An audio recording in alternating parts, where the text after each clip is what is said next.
খোদার কাছে দিলাম বিচার তোর নামে প্রিয়া, বিনা দোষে নিলি আমার কলজা কাটিয়া।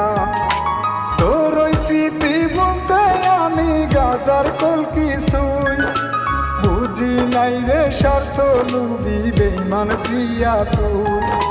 তোর ওই স্মৃতি বলতে আমি গাজার কল কিছুই বুঝি নাই রে স্বার্থ লুবি বেঈমান প্রিয়া তুই। বুঝি নাই রে স্বার্থ লুবি বেঈমান প্রিয়া তুই।